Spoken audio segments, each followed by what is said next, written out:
শিলিগুড়ি থেকে মাত্র 43 কিলোমিটার দূরত্বে এই প্লেসটা, যেটা তোমার প্রাণ ভরে দেবে। এমন প্লেস আমি পাহাড় ঘুরেছি, কিন্তু এখনও অবধি এরকম প্লেস আমি দেখতে পাইনি। আমরা এই প্লেসে যাওয়ার জন্য গুগল ম্যাপ ব্যবহার করেছি, কারণ আমরা কেউ আদৌ এই প্লেসে কোনোদিন আসিনি।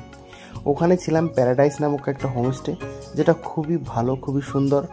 1000 টাকার মধ্যে 3 বেলা খাওয়া দাওয়া দিয়ে একটা দারুণ প্যাকেজ ছিল, আর সেখানকার মালিকও খুব ভালো ছিল। তোমরা যদি আসতে চাও, আমি ডিসক্রিপশনে হোমস্টের নাম্বার দিয়ে দেবো।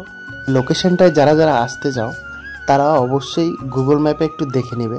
রাস্তাটা অনেকটা খাড়া, যেখানে আসতে একটু ভালো ড্রাইভার না হলে এসো না। বন্ধুরা সবাই মিলে চলে গেছি স্বর্গের হাওয়া খেতে। এখান থেকে স্বর্গের হাওয়া আসছিল, যেটা খুব মুগ্ধ করে দিচ্ছিল। লোকেশনটা সব থেকে বেস্ট, আমি এতদিন পাহাড়ে ঘুরেছি সব থেকে বেস্ট লোকেশন ছিল এই লোকেশনটা। আর এখানে রবীন্দ্রনাথ ঠাকুরের স্ট্যাচু, মানে নাক দেখা যাচ্ছে। সকালবেলায় আমাদের ব্রেকফাস্ট থেকে শুরু করে দুপুরবেলা লাঞ্চ, ডিনারে মাংস, এবং নিচে ছিল কমলালেবুর বাগান। নিজে হাতে কমলালেবু ছিঁড়েছি, এটা আলাদা একটা অনুভূতি। যারা এইসব অনুভূতি নিতে চাও এই জায়গাটায় আসতে পারো। এটা আহালদারা নামক জায়গা। যে আসতে চাও একটু কমেন্ট করে অবশ্যই জানাবে।